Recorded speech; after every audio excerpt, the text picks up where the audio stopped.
we are looking for things which are unfamiliar in our childhood. We might feel anger completely different. For some cultures, anger might not exist. Mm-hmm. It might be caused differently. It might be felt differently by us. What we celebrate, how we live, what we eat, what language we speak, who we are together. So, yeah, I think that this is a really important question couples should be asking themselves. Are there any cultures that you find, let's start with the least compatible? Hello and welcome to another Dating Beyond Borders podcast. I'm very excited to introduce today's guest. Originally from Poland, she has lived in Italy, the UK, and is now residing in Barcelona. Being an expat herself, she has noticed a lot of struggles with moving and dating abroad, which has motivated her to transition to a career in psychotherapy, and she now works closely with cross-cultural couples. Today, we will dive into cross-cultural relationships and explore the most common issues in these relationships, discuss which are the most and the least compatible cultures, and what you should know before getting into a relationship with someone from another culture, and much more. So, welcome, Alex, and thank you for coming on to the show. Hey, hello. Super nice to see you. Thank you so much for invitation. And the introduction was just perfect. So no need to add anything else, I guess. Okay, so let's start with the first question. From a psychological perspective, why does culture matter?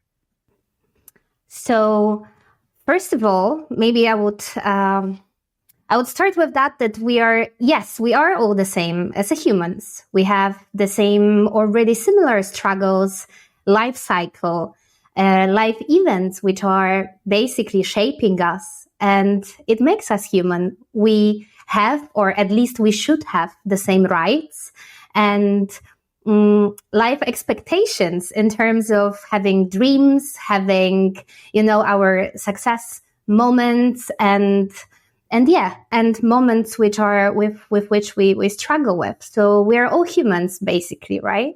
But it doesn't mean we are being raised the same. We are coming from the same places in the world.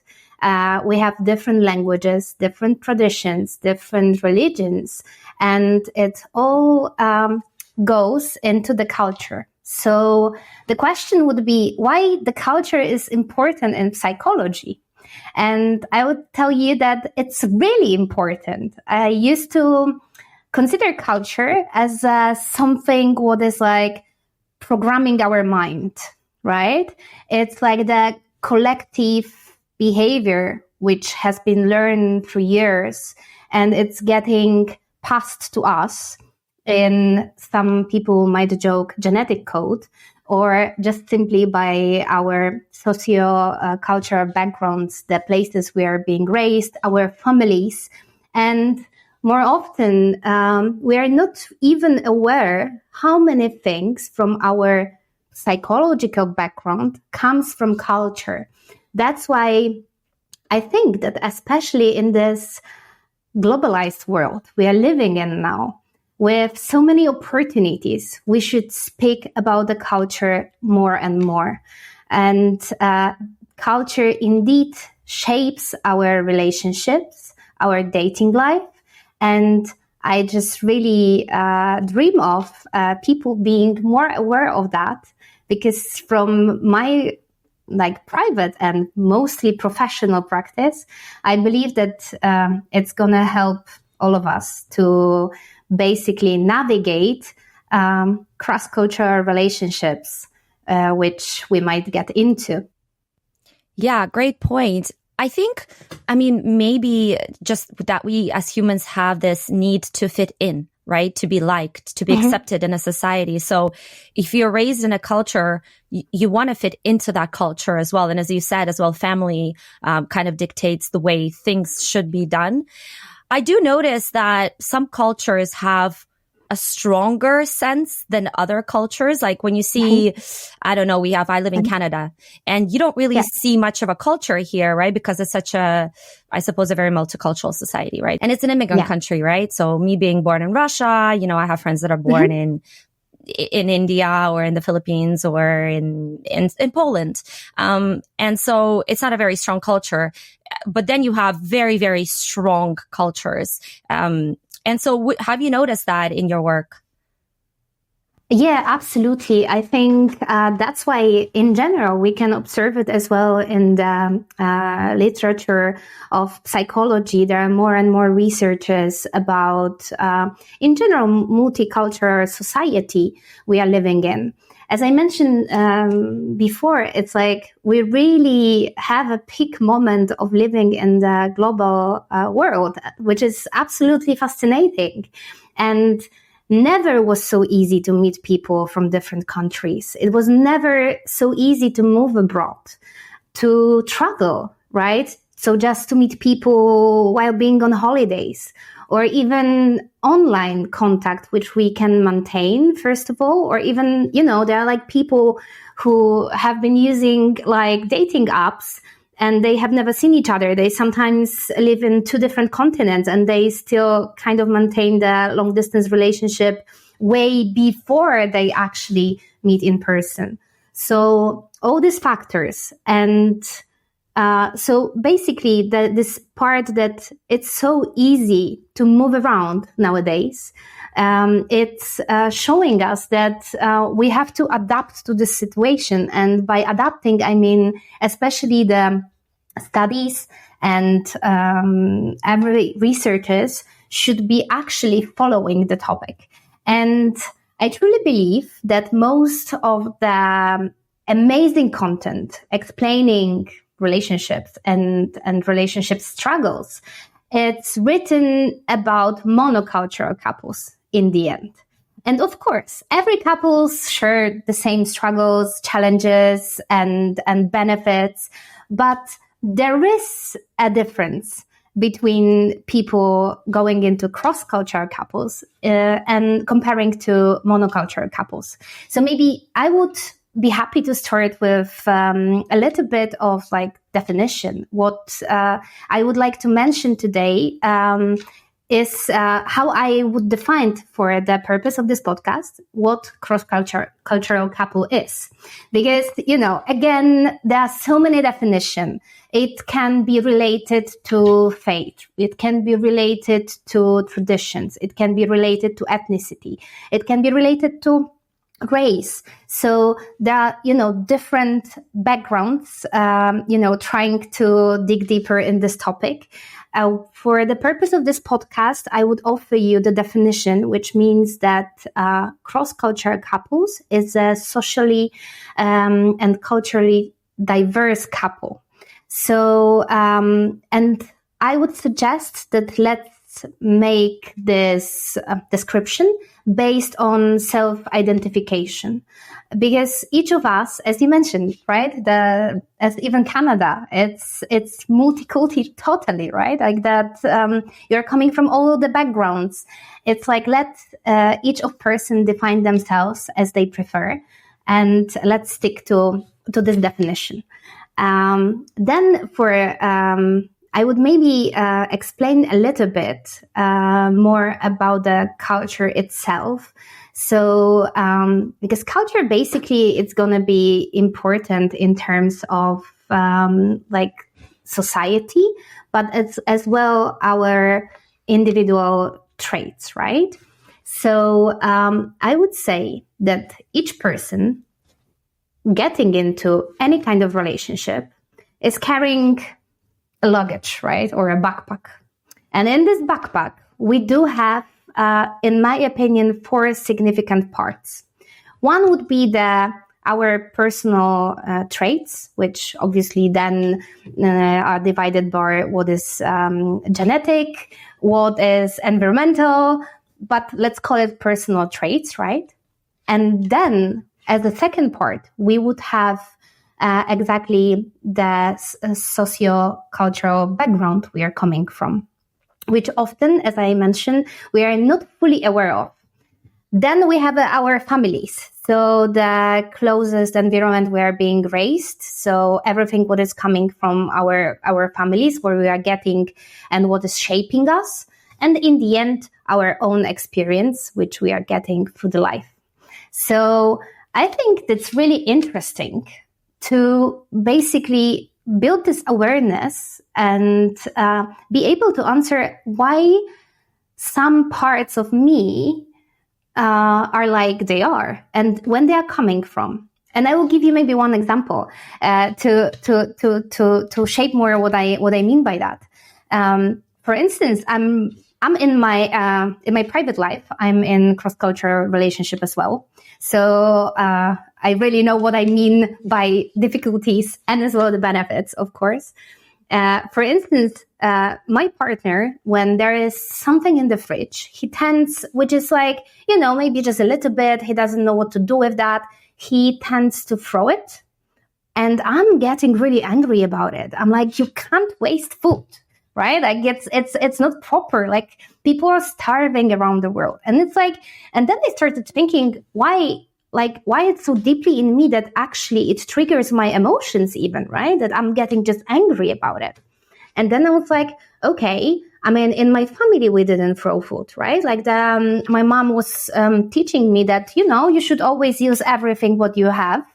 And it makes sense. But then I'm like, but why my mom thinks like that? And of course, it's coming then, like my parents, they are Polish. They were raised in communistic Poland, where they didn't have much chances to get some products.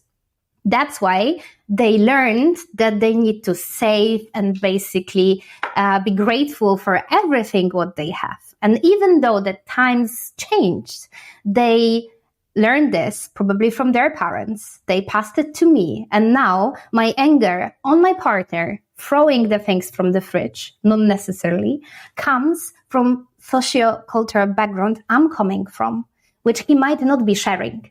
So I think that's basically what I mean, that if we have those 4 steps of things which are shaping us, it's really nice to be able to identify what exactly I mean by that.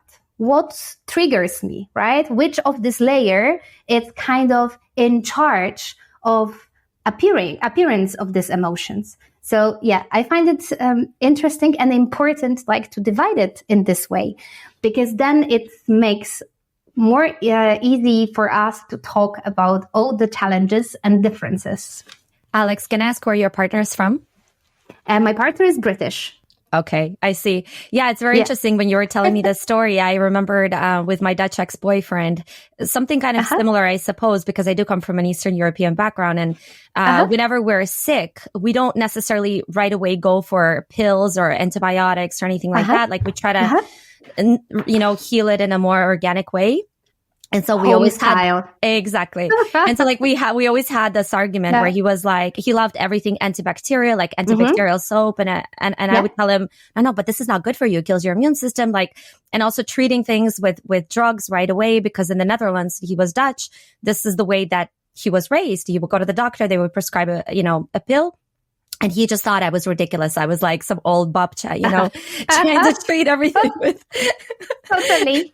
But we had this thing where you put mustard in the socks and you go to bed, and this helps you relieve the fever. And of course, we drink vodka if we get sick, because we truly believe that this, apparently, according to some podcasts that I listened to on the topic, vodka is not good for you.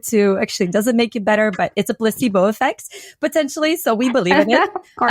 I truly have believed in this all of my life. And so it's very interesting, isn't it? How your culture can dictate the way you think, even subconsciously. You don't even realize it. Yes. Yeah, I think that's what you mentioned, subconsciously. That's why I think that, we are like now in our culture, like global culture and social media, we are more aware about, for instance, psychology, ourselves, attachment styles, and many, many things which are shaping us and our mental health.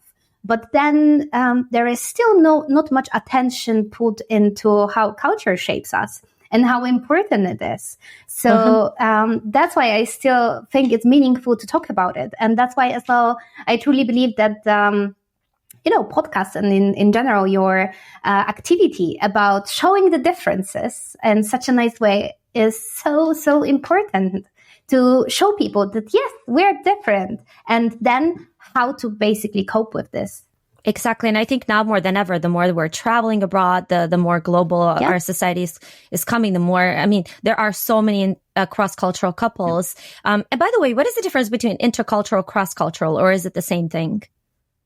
So it's like basically cross-cultural means more in the theory, means more that it's connected to the romantic relationships. It means that two cultures are basically like crossing each other.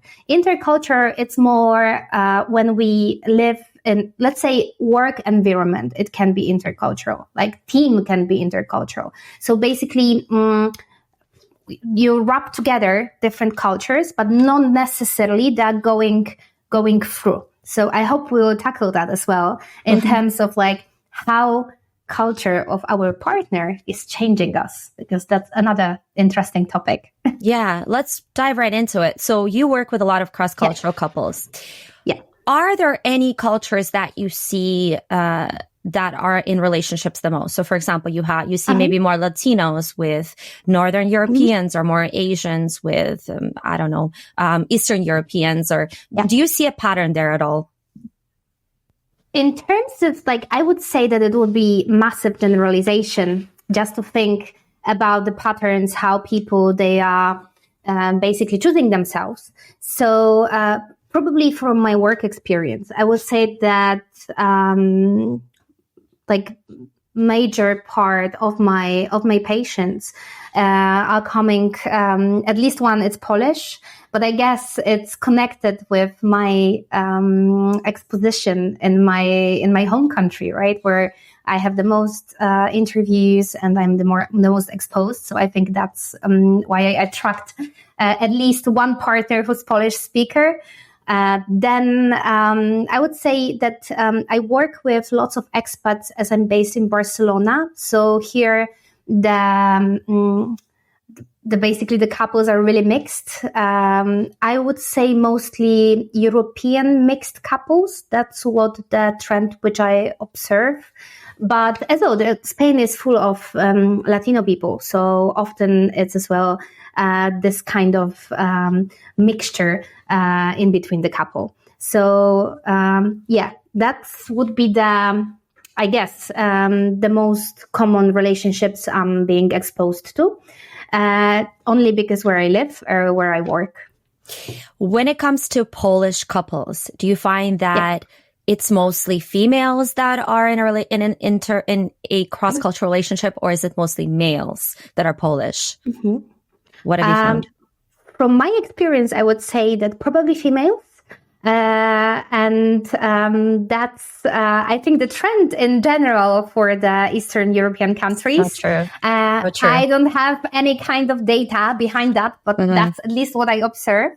Although, from my perspective, I need to mention that even like the studies show that female are more eager to go to the therapy. So still the kind of men stigma going to the therapy, it's happening. That's why female more often are clients of psychotherapists in general. Same with the, first decision, we should go to the therapy. It's more often from my practice, at least when I talk with my clients and asking, hey, like, so how did you come up with the decision to come here?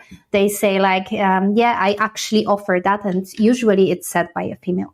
So that's the trend. But if it's proven or not scientifically, I can't say.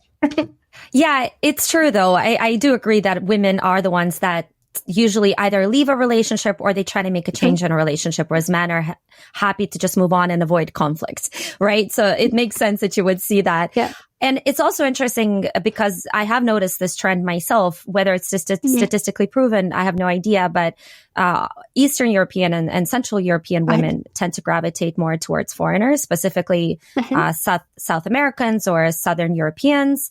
I see this trend quite a bit. I feel like what I've experienced from talking to Polish women is that they miss this fire, and that's like Polish men. Of course, it was a huge talk about Russian women, leaving their country and trying to date abroad.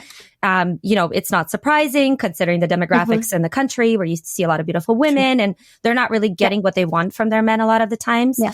And so, and especially now, even worse. But when it comes to Polish women, I see that as well, because I see also Polish women, they tend to really be into, Latin dancing and this kind of stuff. They really love it, and so it feels like they're missing a bit of the romance, or a bit of the fire, a bit of this feeling. So it's interesting that you mentioned that you see a lot more Polish women. What are the cultures that you see Polish women in relationships with, or is it all over the spectrum? I would say all over the spectrum. Just by the place I live in and I work in, I would say it's here we can observe mostly Spanish or Latin culture, right? But this is only because of the exposition. The statistically there are more Latin people and Spanish people, of course, in Spain. So that's the most common, I would believe. As well, it's connected with the fact that still Spain and Poland, it's not so far. So this distance probably led many people to go abroad and live abroad without having this guilt feeling, which is often a case of many expats, that you leave your family far, far behind. So yeah, I think there is it's basically multi-layered answer to this. But of course, the trend in general of having cross-cultural relationships, it's increasing and increasing.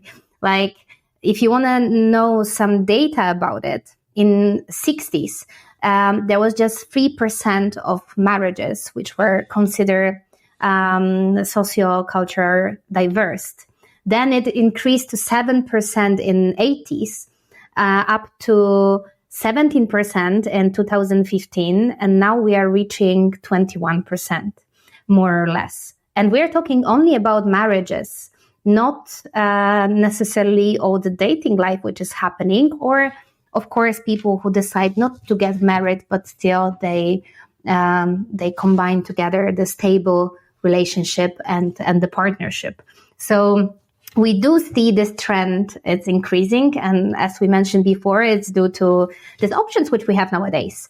So all the traveling, moving abroad, living abroad, languages, technology, which allows us to maintain touch or even translate stuff. It's really interesting.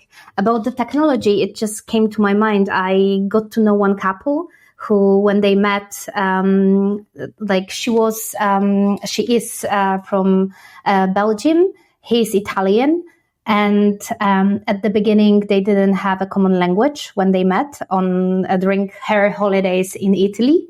So basically, he spoke only Italian, and she didn't speak Italian. So then it was the main struggle. But somehow they fall in love. They decided to translate their messages, being in the long distance relationship. In the meantime, learning common language. So I think it was English for him. And then she started learning Italian. And now they are happily married 9 years already with kids. Wow. But yeah, thinking about it, that they started, obviously it was probably 15 years ago, they started without even a common language. It's the main question is how did you make it? It's interesting. Yeah. It's interesting when I listen to the story, because you have that on one end of the spectrum, and you have, for example, when I was in LA, I live in West Hollywood and I live in Santa Monica. Oh no, we're too far from each other. It's too much of a distance. So you have people that live in the same city, and yet they cannot commit to a relationship. They speak the same language, but it takes me an hour to get to your place, or even not even, or even they don't even want to make a relationship work. But here are two people that, whether the attraction was this grand or something was there, that they really felt it, because you obviously need communication to really understand if there's compatibility, right? So how do you get into a relationship without really determining if there is that strong compatibility? I think that's pretty interesting. Yeah, it's really interesting, I think. And and kind of, like it's a risk basically for them as a couple, for them individually, because we can calmly say, and they say it, like that they didn't know themselves back then. They were just doing that because of the heart, without realizing if they are even compatible or they are not. So because they couldn't judge at that moment. Yeah, that's pretty incredible. Yeah. So I have a question for you, and we have to get a little bit simplistic here because, of course, there is no size fits all. But are there any cultures that you find, let's start with the least compatible? As an example, I talk a lot to, I don't want to say, actually, let's not go with Latin America. So let's say Eastern Europeans. Yeah. Eastern Europeans have very strong gender roles. So for example, I can see that potentially getting into a relationship with someone from Germany or Sweden might not work in the long run. And actually, I don't see a lot of those relationships, to be very honest. But also we have Latinos and let's say Germans or Scandinavians. Would you find that those relationships are incompatible, or are there any cultures that are hugely incompatible in your opinion? So I think analyzing compatibility in general in terms of relationships, we should focus on two standard differences. First one, it's like if you are coming from individualistic culture or collective culture, this is going to determine a lot of our behaviors, expectations, and basically it's going to have real influence on our daily life. And another definition would be if the culture is independent, so focused more on autonomy of individual, or it's interdependent, right? So it's focused again on the group. It's really connected with idea of individualism and collectivism in general, but they are slightly different. They have slightly different meanings. So, of course, I think what I need to say is like there is no just one definition. Like Polish are individual from the individual culture, and I don't know, Vietnamese are from collective. There is always a certain type of spectrum of each culture, and you can be more in the spectrum, less in the spectrum. Basically, what we know about the cultures nowadays, it's that Western countries, they present usually highly individualistic traits in their culture, in their behavior, and as well they are considered to be independent, while probably especially Asian countries, East Asia, they are way more collective, so they consider themselves as a group. Here, I can just talking about this. I think it would be nice to give you some real life example. So basically, during the therapy, I had a couple, and the one partner was from Germany. It was man, and the female was from Taiwan, I believe, originally, and she was raised in Taiwan. Then her family moved, as far as I remember, to Australia, and it's not that important. But then, they are both on the same stage of life. They started living together. They were quite well navigating their own issues, cultural issues, and in general relationship issues, until the moment when her family came to visit, right? So her Taiwanese family came to visit, and basically from how German partner was explaining that was he was saying like it was just invasion of people at home. I didn't know how long they gonna stay with us because it was not set. They were all over the place. So I didn't have a single moment of having my real intimacy, even staying alone in the room. Like my mother-in-law would just open the doors without knocking and just start, doing things like she would think she's in her own place. And for him, it was like absolutely difficult to understand what's happening.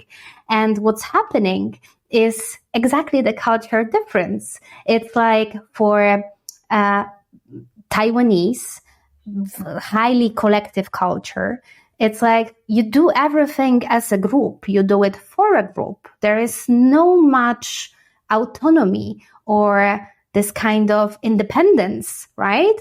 Like why someone would get upset that I enter the room, like, and I'm not knocking, like impossible. While for a person coming from Germany, it was like disrespectful, basically, not to be asked. So this is the kind of example how this difference works.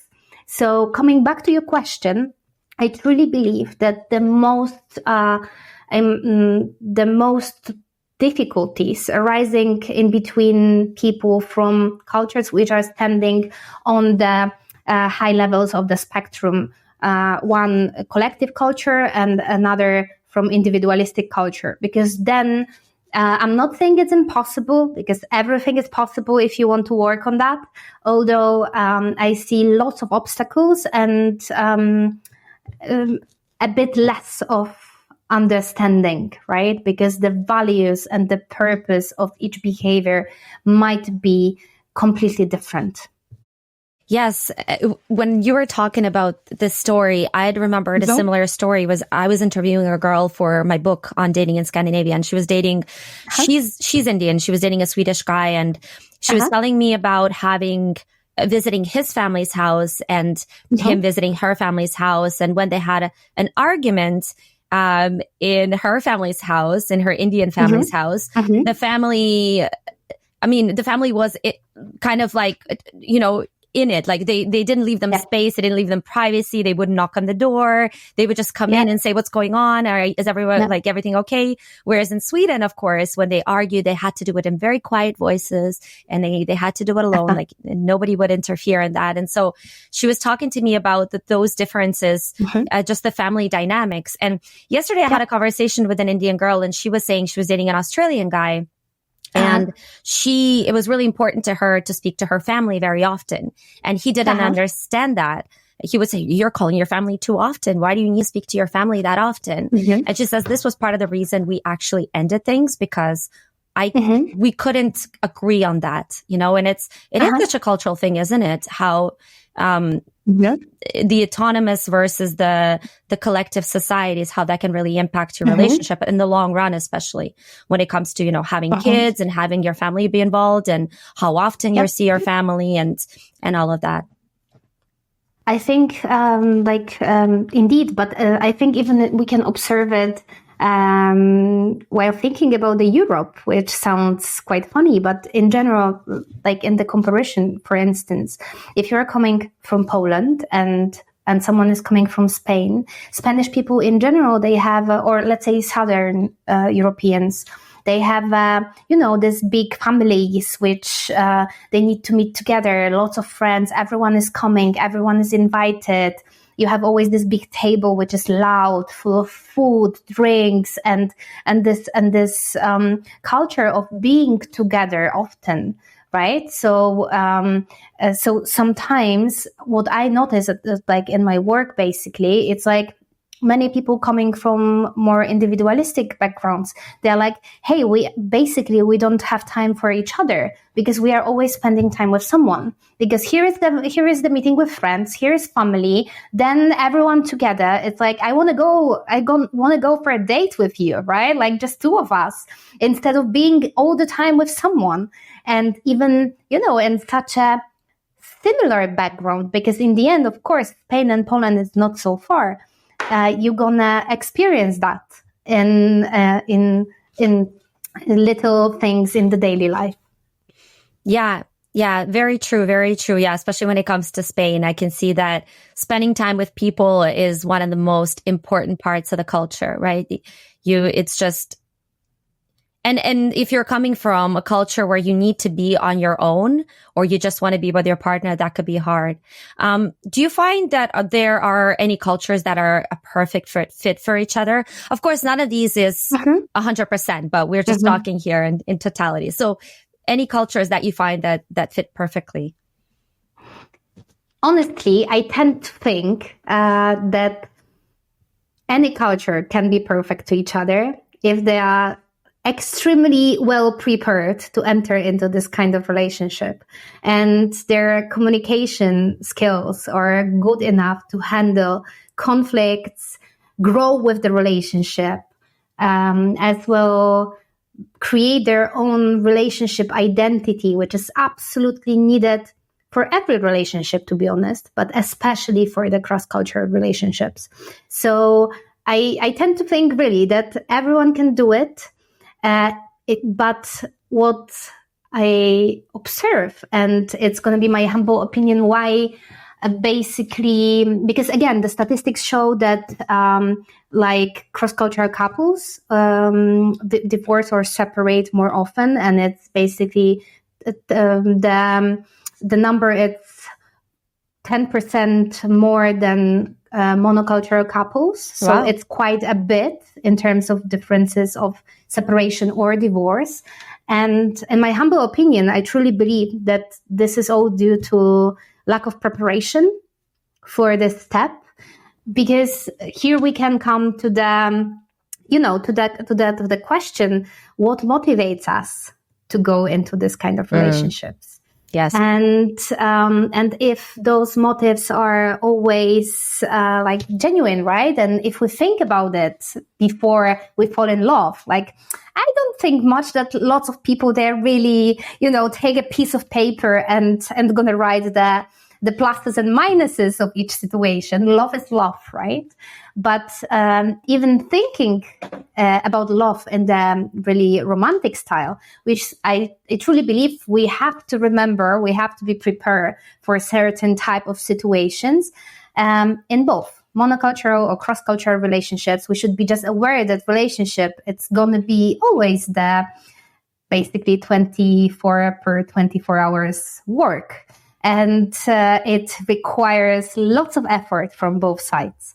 So, coming back to this topic about why we actually enter into those kind of relationships, here as well, there are like different theories. I find some quite interesting, especially the biological theory, because, right, we think always about like, oh, it's so exotic, it's so different, I can learn so much.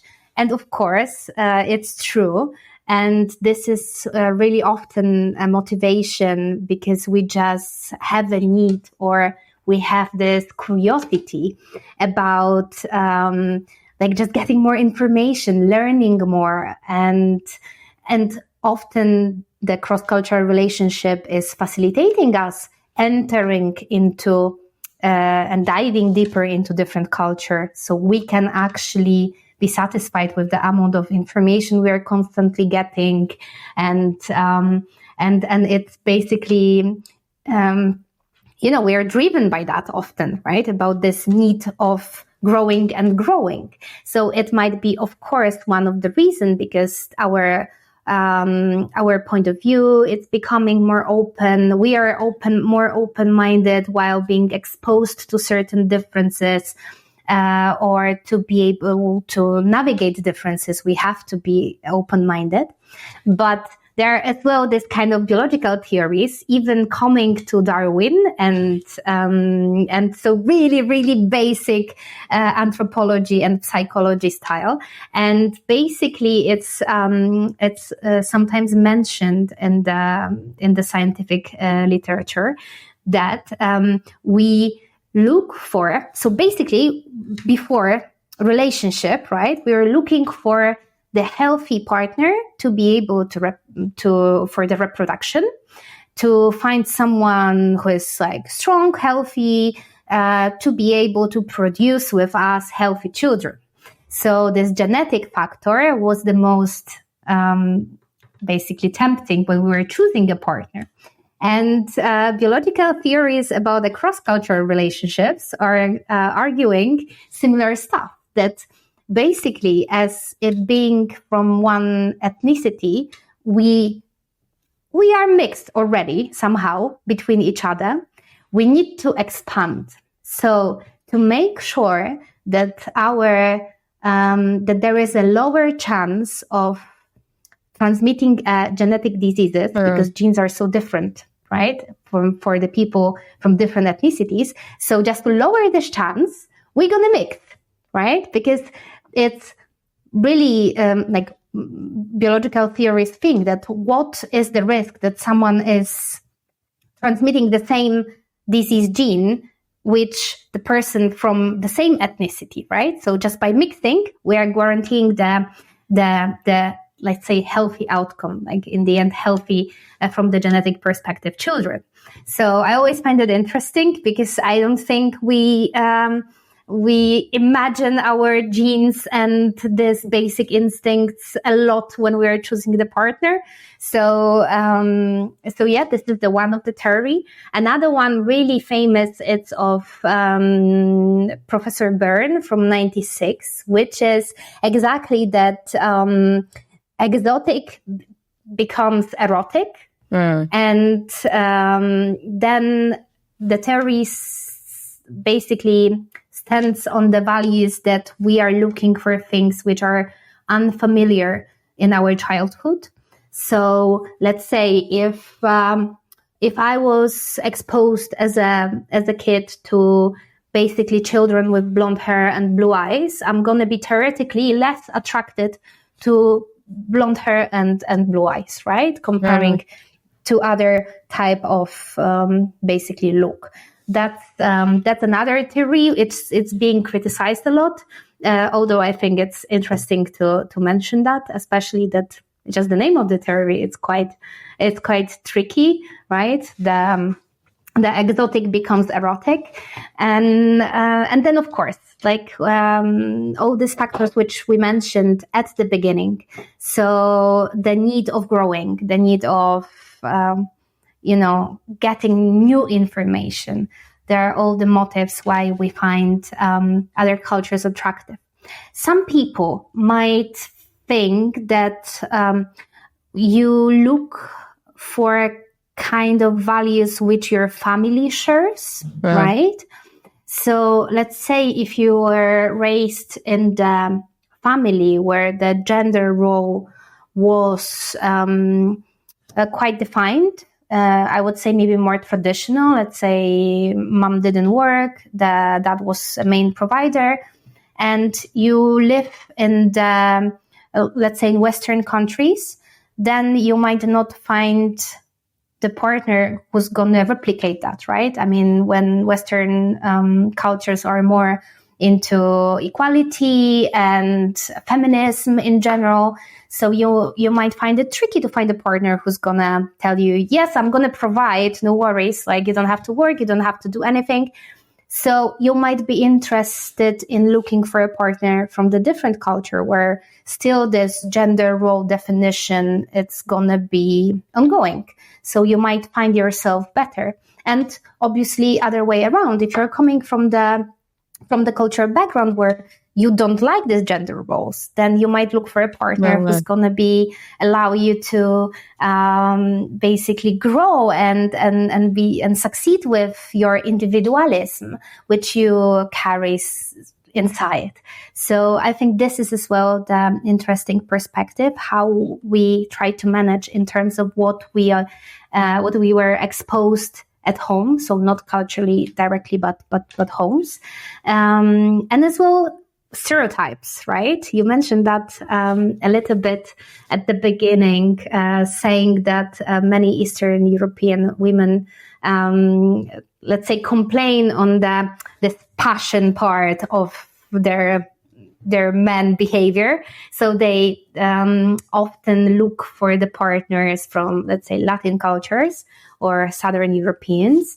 And of course, it plays a big role, because if we have a stereotype that the Latin men, it's going to be dancing salsa with you every day, bringing you flowers and calling you my princess, and then it might be tempting even to try dating people from different cultures. Although, as stereotypes are only stereotypes, we might end up being disappointed that it actually does not always look like this.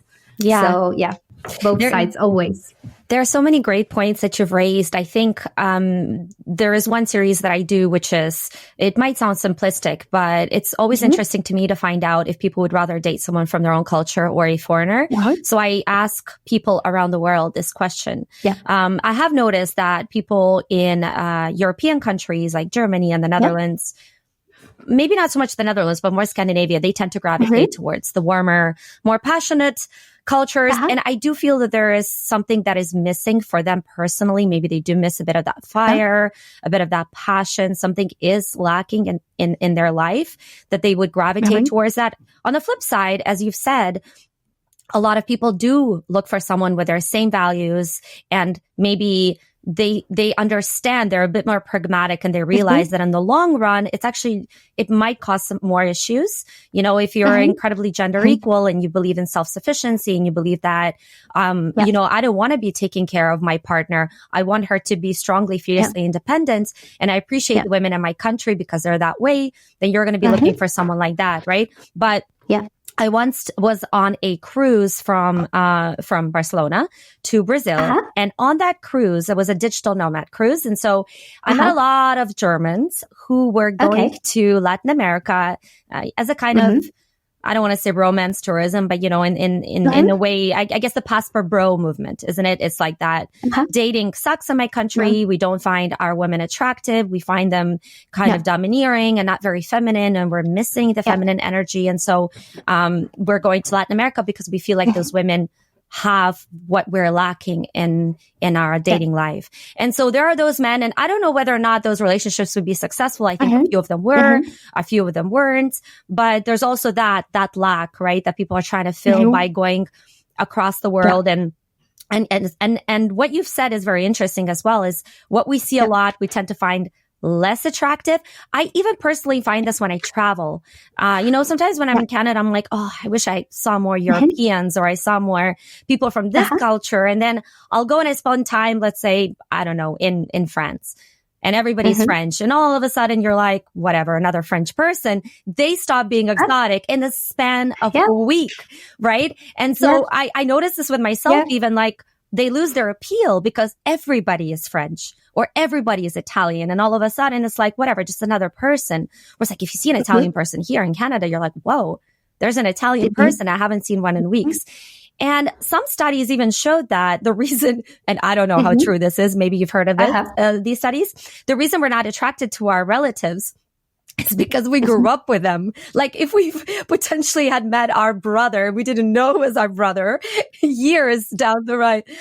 We might have been, this is a really scary statistic because I do have a brother and I don't want to imagine it, but it is very interesting, isn't it? So it's almost like this sense of familiarity. And part of the reason that people do get tired of very long relationships is that sense of familiarity and that lack of mystery that would be associated with someone from a different culture, because you understand it less. And so it's less like you. So it's more different and you gravitate towards that.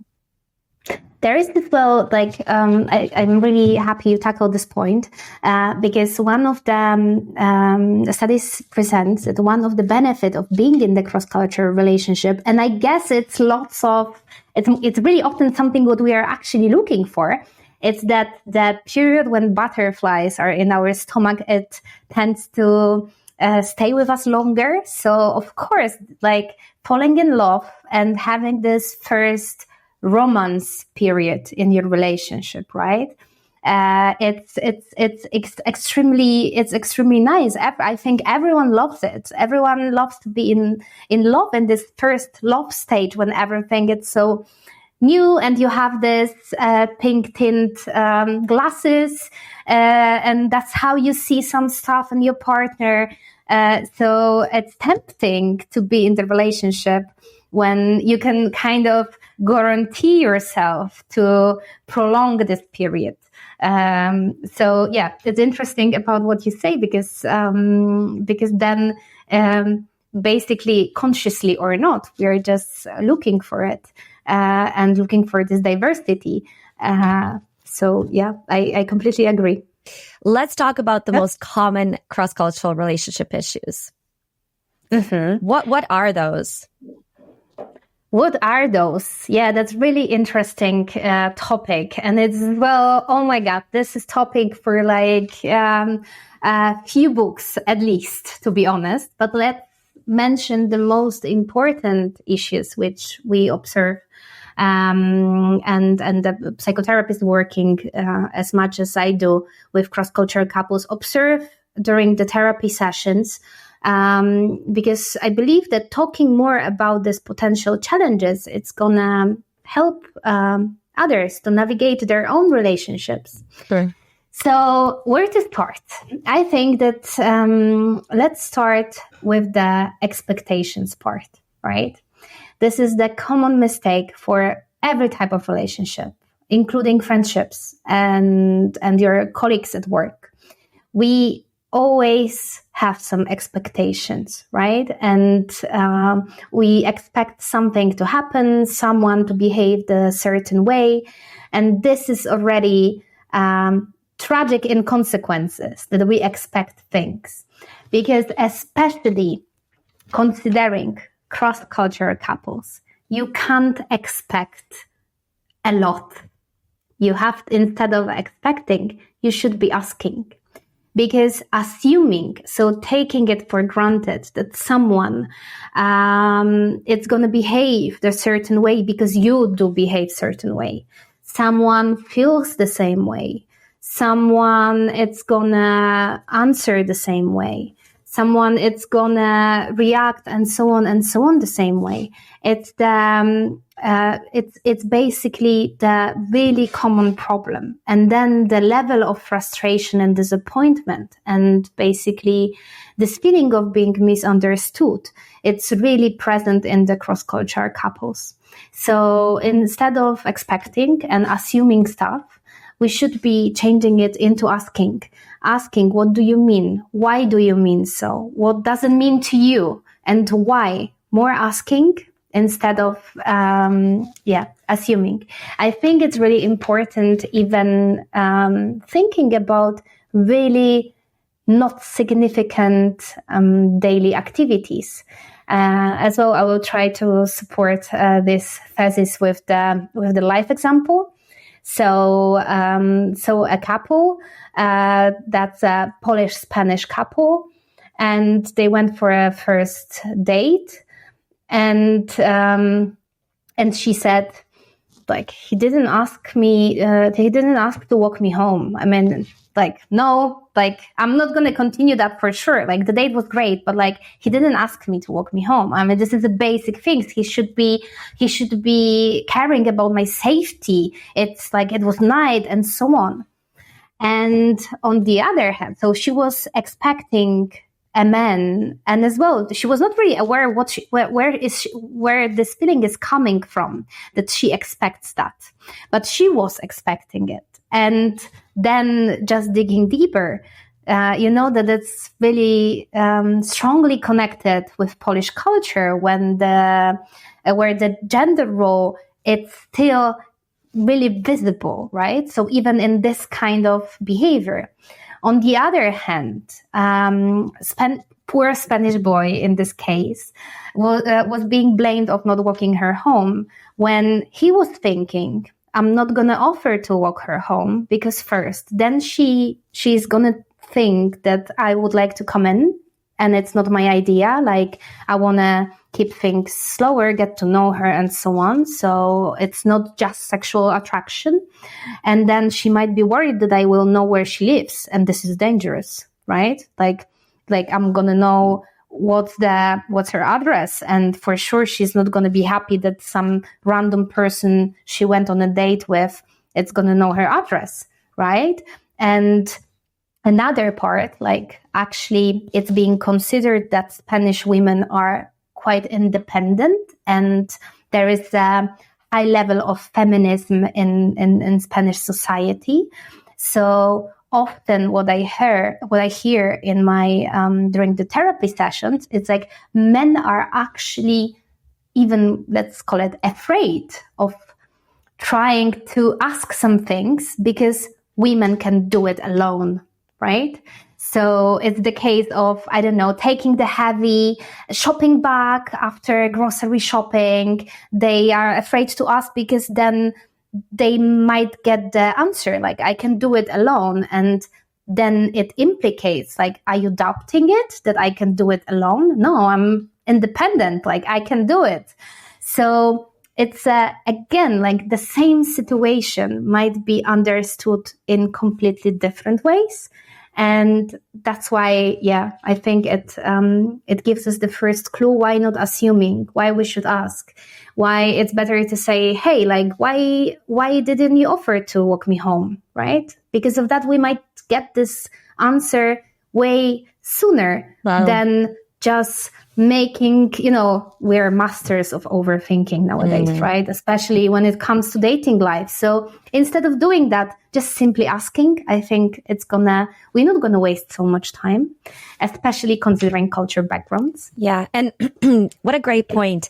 I think communication is such an important part of starting a relationship. I was even listening to a podcast today with Matthew Hussey, and I love him. And he was talking about even paying on the first date because, maybe from one side, I mean, culturally, of course, this is a huge conversation around who pays. And every time I post a reel about it or I post a video about it, it gets so much conversation going. And I find it funny because I've been doing this for such a long time. How long can we talk about paying? But it's still such a hot topic, because nobody can ever agree on that because it's such a cultural, it's such a, and there's so many sides to that, right? So I think it's the same thing where it's like, if you're used to women being very independent, you suggesting that she can't pay for herself might offend her. And maybe you don't really want to go there. Maybe you've had that experience in the past, or you just don't even think it's an issue, or whatever the case may be. But if you come from a more gender rolled society, in this girl's case, I can totally relate because I've had those instances. I've had an instance where I was dating a guy, he was French, and he met me, he was visiting me, we had a long distance relationship, and I had a very heavy bag, and he didn't offer to take it. And I was pissed. Like, I was younger at this point, so I didn't know how to deal with, communication. And I was very temperamental and I was very reactive. And so I got really annoyed at him, and then I didn't say anything, but then it built up to have us, it grew into this like big fight. And so, I can totally understand how, from his side, he didn't even realize, I'm sure, like, carry her. Why? That's maybe not even a part of the culture. Or even, when I was traveling with luggage through Europe, I've noticed patterns. I mean, when I was in Poland, men didn't ask. They just took my luggage and they helped me carry it. And I loved it. But had I been Swedish, I would have been annoyed. How dare you? Like, do you not think I can do this on my own, And so, and when I was in Scandinavia, no one has offered to carry my luggage. And not because maybe they would have wanted to, but they didn't want to offend. And someone in the comments, I posted that video and I'd mentioned that, someone said, well, why didn't you just ask them? And for me, as a like Eastern European woman, I moved when I was 12, but I'm still Eastern European at heart in certain ways. And so why should I ask? They should know. Right. And so it's an expectation that if you're a man, you're supposed to do certain things, walk me home, carry my stuff, if it's heavy, like just do that manly thing. And that's really interesting when it's two cultures coming together, because you're just coming into it with completely different expectations. I can totally relate to this example. And then, I would even mention that often we create a kind of dualism, right? Because, for instance, I would say, like, I wouldn't like anyone to pay for me on the first date because I'm independent, right? Like, I'm independent. I want to be treated equal. I can be equally successful and so on. So I fight of this feminism part a lot. But then, like, quickly I can get upset that my granddad always was bringing me a coat when I was living, right? And helping me to put it on. And why the man is not doing that, or why it's not carrying the heavy bag. So even this dualism, it's so funny that in some parts we want certain things, and in another, it's like we stay really, close to our culture roots, right? Because that's what is coming from. Because in Eastern European culture, this gender role would define that. And I think it's really nice to remember it as well, that we develop, right? We grow. We are getting things from the new cultures, and we might adapt them because we kind of believe that they're gonna serve us better, right? Like as I mentioned, for instance, that financially, for me, it's important to be independent. But on the other hand, choosing this financial independence doesn't mean that I don't want my back to be carried. So it's like, I think it's interesting to remember that it's really difficult to adapt and to be understood. Even sometimes we can't understand ourselves. And it's so crazy how fast we can disqualify someone over something like this. Like this example of the first date, they potentially would have had a great relationship. I don't know if they're still giving it a go, but you're disqualifying someone. Oh, that's a red flag. Because nowadays it's the trend to talk about red flags and how fast we can disqualify a person without even understanding where they're coming from. So right away, he did this, he didn't walk you home, red flag, don't see him again. Right. And that's interesting. What else are we dealing with when we're, in a cross-cultural relationship? So being in cross-cultural relationship, I think it's really important to consider the religious or let's call it ethical values impact. And I think this is really interesting topics because lots of people are, let's say, not religious anymore, religious in terms of practicing any kind of religion. But then, and so to answer the question, like, are you religious or what kind of religion you are coming from? They say, no, I'm not, right? And it's theoretically an easy answer for them. But they forget that the religion or ethic or values shapes a lot of their culture by years and years and years.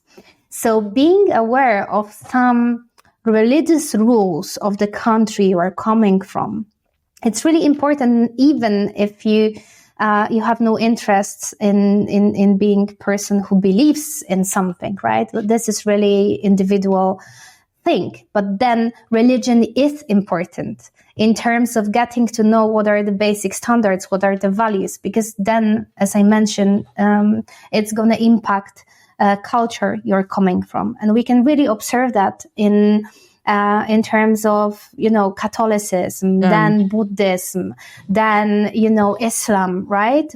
The certain, even for the people who are not practicing, the certain lifestyle they present, the certain values they carry, they are shaped by it. And I think we often try to skip this topic. Like, we just want to know if someone is practicing or not. Right? And this is enough for us. And of course, this is a really important question for the relationship. If you have if you believe or not, what you believe, how you practice, right? If someone is considered to be religious, but as well for people who are not consider themselves religious. I think it's really, really interesting to dive deeper into this topic.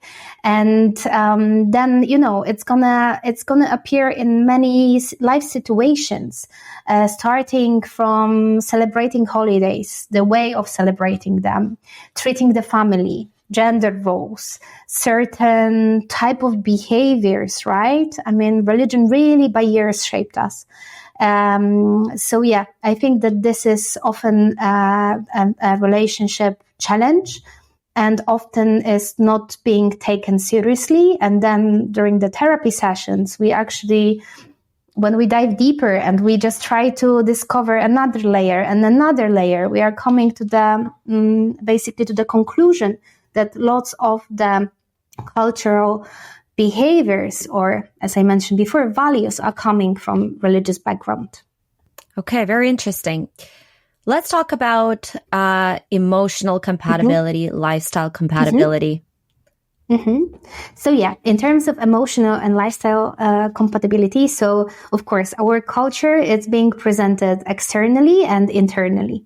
So externally it's being presented, in way how we dress, how we even put our makeup on, what kind of music we liked to hear, and and all these things we can really be exposed to, and it's maybe easier to catch, right? Like the culture externally, but we have this internal culture as well. So everything what's happening internally inside us.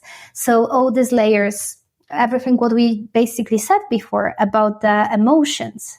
And here, I really have to mention the absolutely culture psychology guru in this topic. So Batya Mesquita, who wrote a fantastic book. She's a professor in Belgium, and she wrote a fantastic book about the emotions being understood differently, depends where are you coming from, and basically proving that we don't have the same emotions. And it's absolutely interesting. So I really recommend it for everyone who would like to go deeper into the topic. Basically, that emotions are being understood differently by us, are being felt differently by us. We often think that, anger is anger, so you're angry or not. And then she proves that we might feel anger completely different. For some cultures, anger might not exist. Mm-hmm. It might be caused differently. It might be felt differently by us. So yeah, that's, I think, where, in terms of compatibility, it's really important, this internal compatibility and emotional compatibility. Then everything about the lifestyle, connected with the lifestyle, is of course main life decisions, right?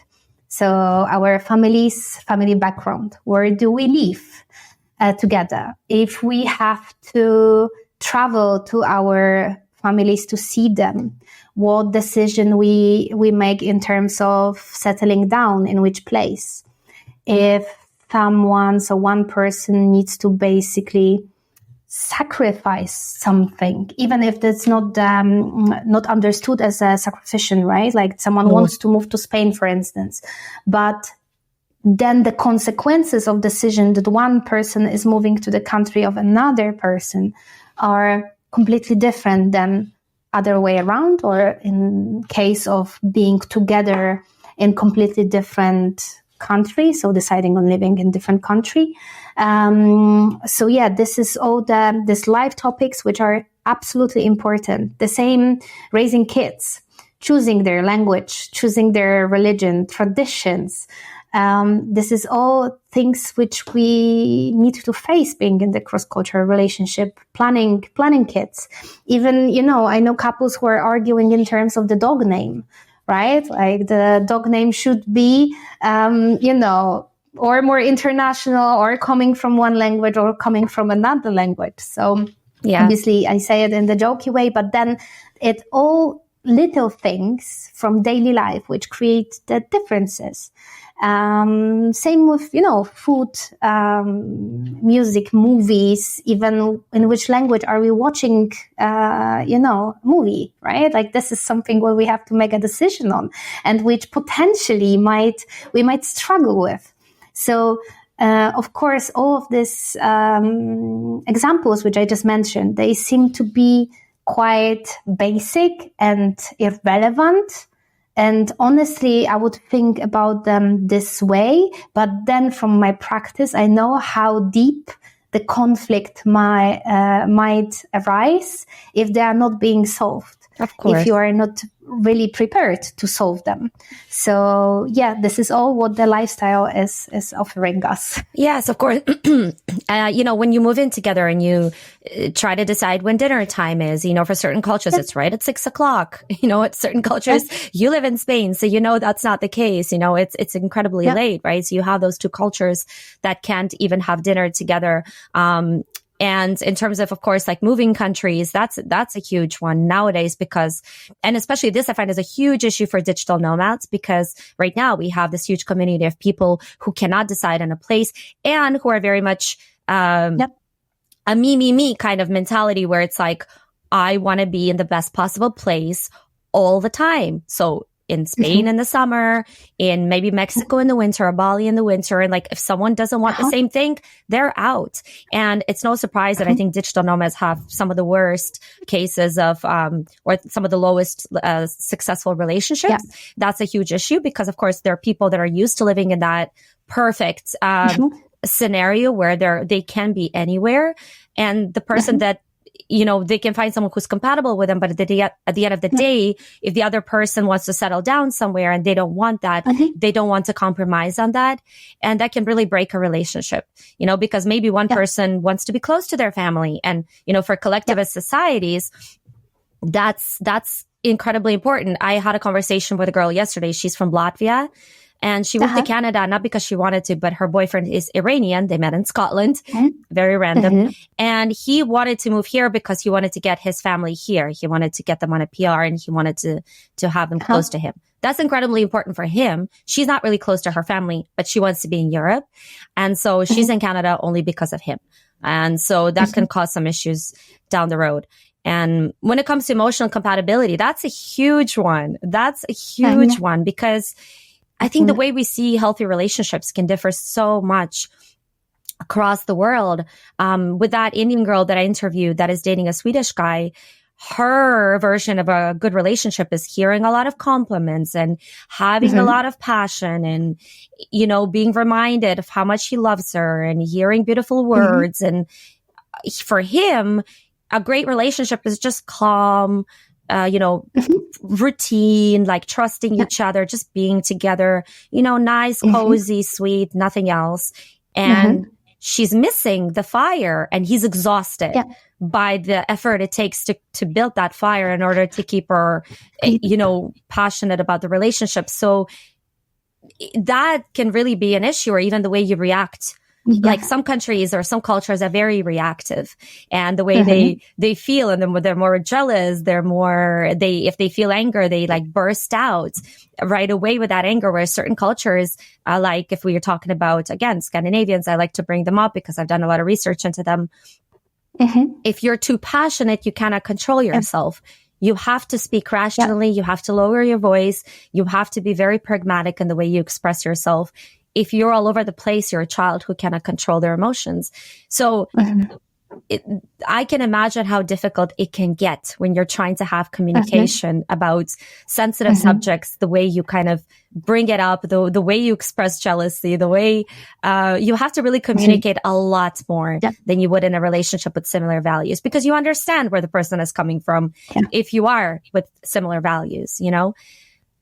So there's so much there when it comes to those two things, and it can really hinder a relationship if you don't have very strong compatibility, I think, one, and have very strong communication too. Sorry, Telly, I just wanted to say that I completely agree, especially with the values you mentioned. I think that there is nothing more important in our lives than defining what are our values and motivations. And usually I start the first couple therapy session by doing the 100 values exercise, which is probably most of you heard about it. You see 100 values that are widely spread on the internet, so you can just type it. And from 100 values, you have to choose 10 which the most resonate with you. The problem is that you would like to choose probably 90 of them, right? Because they are all important. But you have to focus on 10, the most important for you in your life, and then give the explanation what you understand by each value. Because as well, even coming from the same culture background, we might understand them completely different. So this is absolutely needed. And this is like the first exercise to basically check our base, right? What are our values and why? Why we value this instead of this more? And such a simple thing, right? Like it looks like the most simple thing ever, but then it's even couples with the great success of being together in terms of time, they often are really surprised. As well, like nowadays I'm launching one of my projects, which is like the game for cross-cultural couples, helping them to basically just ask themselves more questions, which might, erase the topics about their culture and differences. And, in this safety environment of playing a game, be able to initiate the conversation about certain topics, get their explanation. So help basically this effective communication, which is crucial to be successful and to feel that actually your relationship works. Yeah, I'm excited for that game, actually. I would love to know about it when it comes out. And by the way, guys, I'm going to actually link to the few things that you've mentioned in this podcast, because I think it would be really relevant for people to read the book and to do the quiz. And I'm going to do those two things after we finish. Okay. I'm really curious. Loss of identity. You had mentioned this. I want to talk about loss of identity. So I think that there are two main topics about losing identity. First of all, I like to think about the relationship as when you entered into that. And as well, it applies to both mono and cross-cultural relationships. You enter with certain type of offer. It sounds really like almost legal, but I think it's a great way to describe what you have to know about yourself. Right? Because this offer means what are your values, what are your dreams, what are your life expectations. Obviously, it can be fluctuating during the time. So it's normal, we are changing, we have to be flexible. But certain things, they do not change. For instance, values, right? They do not change, they less often tend to change. So you go with your offer, you go with your identity, with the basically answer to the question, who am I? Because sometimes it's really difficult to answer the question, who am I? And most of us struggle nowadays to answer this question. And but I think it's needed to create the healthy relationship in general, to know the answer to this question, who am I and what can I offer you? So, you combine those two offers together. It sounds really brutal, but I think that metaphor works the best. You combine those two offers together, and then by creating a cross-cultural relationship, you need to negotiate certain identity points. Because first, by being with someone, doesn't matter even if you live in the country of where the person is coming from, or not necessarily, but you're gonna go through a acculturation process, right? So you're gonna start adapting certain things from the culture of your partner. So you have to be ready that your identity, it's going to be changing, right? And same for other person. That's why being ready for these changes, upcoming changes, then you have to build your own identity as a relationship. And, sometimes it's not really easy. What is usually not helpful with that? It's a family background, for instance. So let's say parents pushing to certain religion of your kids, or family pushing of celebrating Christmas instead of, I don't know, Eid Mubarak, right? Or, there's this little differences which you have to negotiate to create your own identity.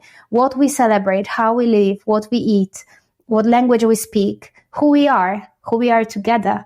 So, I think that this is a really important question couples should be asking themselves: who we are together, what do we believe in together, what are our strengths and limitations, what are our differences, and by that being able to define themselves, and then basically being like one piece of two half of oranges, or how you want to describe that. I want to touch upon the different ideas of what constitutes a relationship, because I find this one really interesting. So, different ideas what constitutes relationship. It's coming from basically, as well, it's really everything. It's related to which culture we are coming from in terms of individualism and collectivism. But this one, we are really not aware about how we describe gender roles, right? So the thing we mentioned before, but as well, why we are entering into relationships. Even the reasons behind that are being so different for different cultures. A bit you mentioned that before in terms of some people, they might just look for this kind of settling down, stability. They do not look for constant romance, but just this safe place they can be, and this safe place for them should be their own family they are trying to build. On the other hand, some other people, they're gonna look for exactly like the adventure, right? For them, the relationship or life should be adventure. So the expectations are completely different. It's like we still can observe that lots of cultures are coming from, backgrounds where they had arranged marriages, right? The arranged marriages are still happening. And, of course, it's a really common thing in some cultures. But some people, even if they decide to enter to the relationship, which is not arranged, they might carry with themselves some ideas about what relationship is. Wow. For instance, like economical stability, or basically the union to be together to save life's problems, right? So it's really common for collective cultures, right? So coming from one group to another group. So relationship would be, or the family they create would be considered a group again, right? So this is the main purpose for the relationship. Or for some others, it's going to be just, having kids and building the family, while some more individualistic and autonomical autonomy focused people, they want to maintain more autonomy being in the relationship. So relationship for them is just the cherry on the top instead of the full cake. Mm-hmm. And all those differences about what actually relationship is for us and what are the reasons that we want relationship in our life as well are really interesting to be discovered. Because the reasons, surprisingly, even from cultures standing theoretically quite close to each other, might be completely different. Yeah, and also the end goal for us is to get married. I mean, right? Some people or some cultures don't really see the point or the value in marriage. They see it more as as a needless paper, whereas for others, whether it's from the pressure of their family or from internalizing that pressure, it's something that has actually like a true value. Whereas I actually do want to get married. I do want to have kids. I want to be in this, legal relationship with my partner. That's really important. Or even the size of the wedding, if we're talking about Indians, like how big and how grand it has to be, those celebrations. So that's very interesting. Do you have any anecdotes from working with cross-cultural couples, things that have really stuck with you that you wanted to share? Probably there are like lots of issues like that. I think some of them were like really easy to be solved, but so I like them the most, which they finished with the happy ending, basically. I think lots of in terms of marriages, right? Like I think that's a common problem, which is connected to where we organize a wedding and how the wedding is going to look like. And this is often the struggle in terms of like where we go, how many people from the families we're inviting.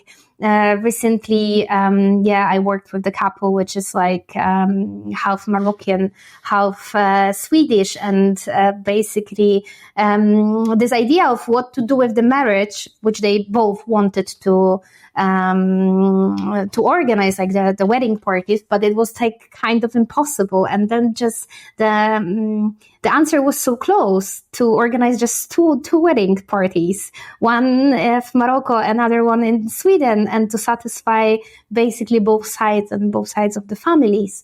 I think lots of couples, they struggle with obviously like really big topics, right, in terms of what it's important to them and understanding and awareness of the culture or of other person. Another, sometimes struggle with this kind of little things, which of course might be annoying daily as well. Like, what we're going to cook for dinner, right? It's like, I've heard as well some complaints. It's like, oh my God, we are eating just Indian every day. Right? Because like, it's like my husband is Indian and I'm sick of eating Indian. I'm like, I would go for pizza or I want a hamburger, but he just cooks Indian all the time. And so, yeah, all those things are happening. Obviously, they are more, they are less impactful theoretically. So yeah, in terms of this kind of stories, I think that personally, I like the most the stories which are connecting the families as well, because the most of culture kind of anecdotes and jokes come from basically contact with the family of your partner, especially without the language understanding. I've heard as well from one of my clients that it's the best to be translator. So when your partner and your family, they don't understand each other. And she translated basically like this.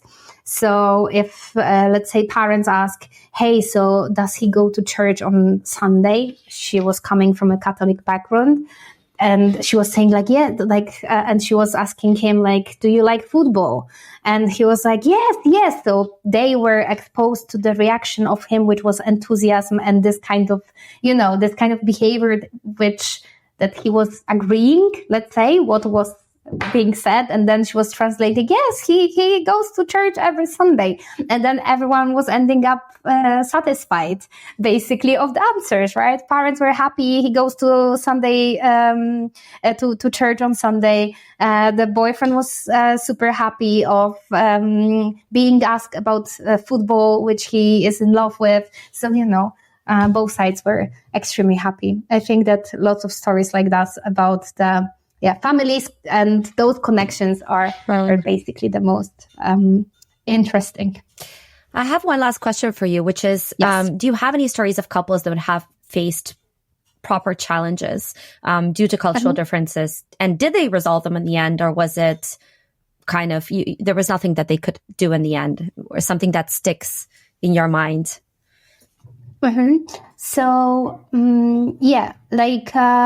of course, there are some couples which I truly believe due to lack of preparation while entering to the relationship, they didn't make it, basically, to face the problems.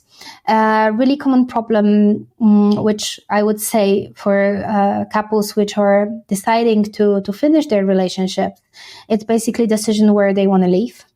That's really common, that they decide about the place to settle and let's call it build family without even checking if it's the place for them, or, in the meantime, someone starts missing their own country and they want to come back. So basically choosing the location, which is going to be proper for two people coming from different countries, that's really a struggle. I observed it as well with the dating life in general. I'm living in the quite culturally different place as Barcelona is, and where in the city we have plenty of expats, and it's really visible that people coming from different, so being an expat here, they are not so eager to even start relationships because of this kind of, fear inside. If it makes sense to start with someone, if I don't know where I'm going to be, where I want to be, and then those challenges might just arise.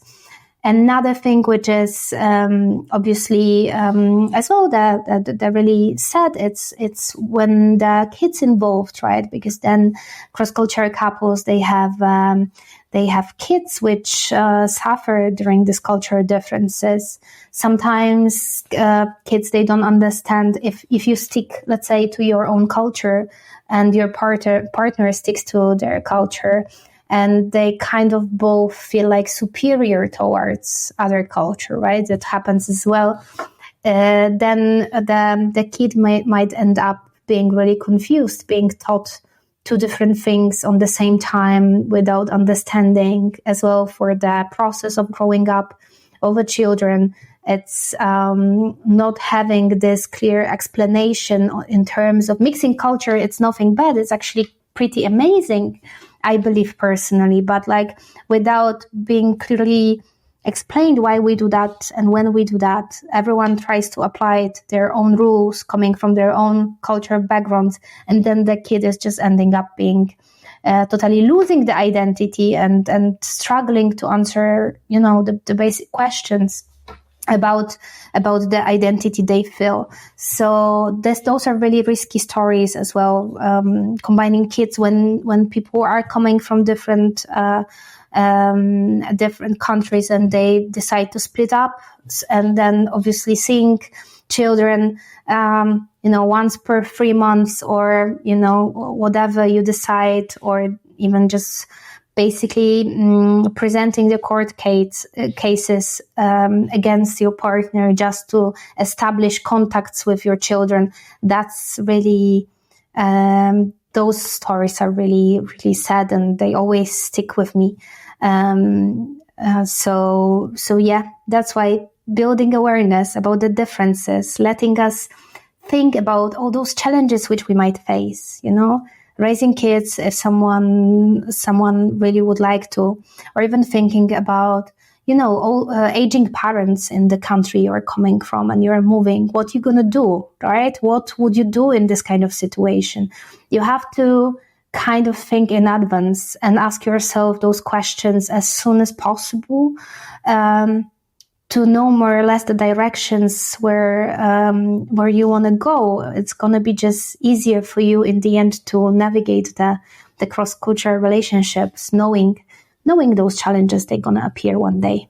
Yeah, and that was my very, very last question to you, which I think you might have already answered, but what is the advice that you would give to people that are dating foreigners and about to enter in the cross-cultural relationship? Which I think this is a great point, isn't it? Because when you might meet someone in country X, but eventually either you or him might have to go back or want to go back to your own country for those reasons, that your parents are aging, someone is sick, or that you just want to be close to your family, or you miss home, or you miss your home base, and one of you will have to compromise.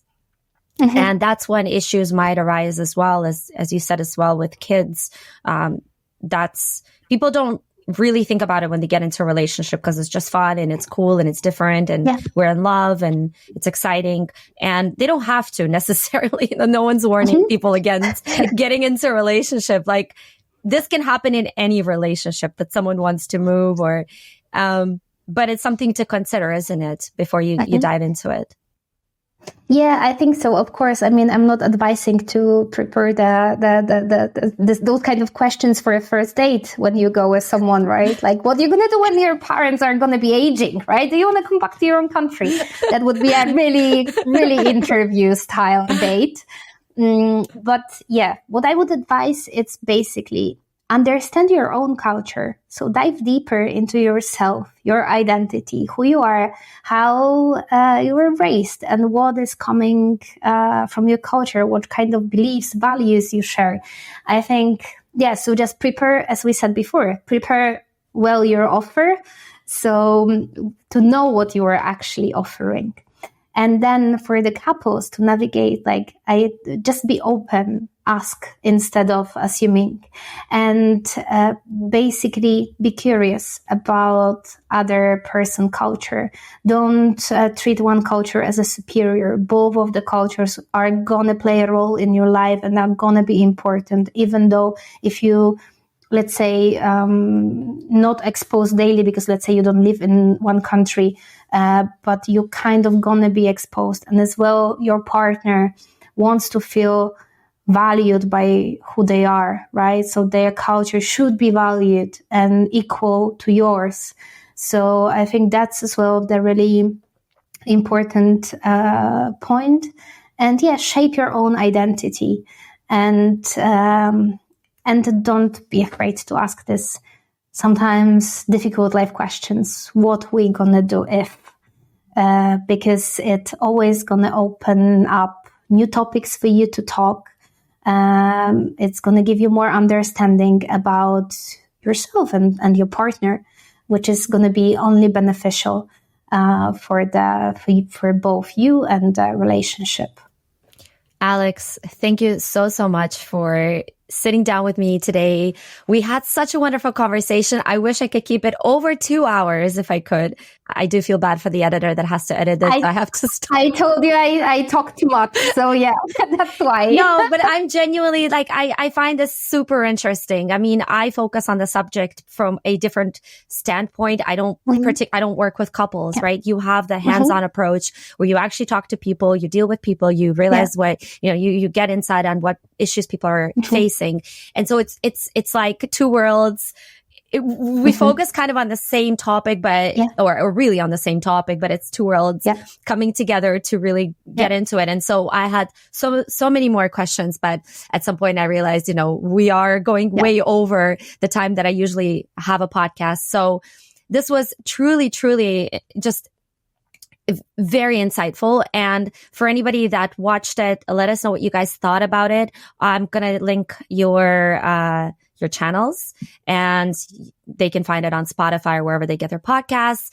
And if you have any questions for Alex, you can also just, write them below. Alex, maybe you'll get back to this and you'll see the questions and you can maybe, of course, chat to these people. Or you also do, I suppose you work remotely, right? So people they don't have to be in Barcelona to work with you, right? Yeah, I work remotely. I really appreciate that the technology allows us to do that, and especially after pandemic times, the therapy changed a lot in terms of going forward with technology. So I do work remotely, which allows me to adapt to the different hours, different places, and having clients from different parts of the world, like New York or Brisbane or Singapore. So yeah. This is quite cool. And how can people get in touch with you? So I really invite you, first of all, to my website, which is quite simple, relationshiptherapist.com, and to my Instagram, which is Alex Limanowka. I know just by surname, it might be difficult to type it, but I'm sure you're gonna link it under the podcast. And as well, quite often I organize a Q&A on my Instagram. So if you have any relationship and any questions about the relationships, just don't be afraid.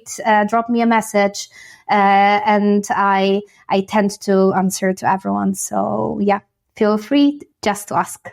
Perfect. Well, it was a real pleasure having you on the podcast, Alex. Thank you so much for this. I learned a lot, and I'm going to read the book and do the quiz after we finish. Amazing. Thank you so much. It was really a pleasure, and I absolutely appreciate years of your work being done in terms of dating beyond borders. And I think it's really relevant topic nowadays. And let's just make people more aware about those different angles of this topic. Yes, exactly. Well, have a good rest of the day. And guys, stay tuned for next week's podcast where we feature another country. Bye, Alex. Thank you. Bye.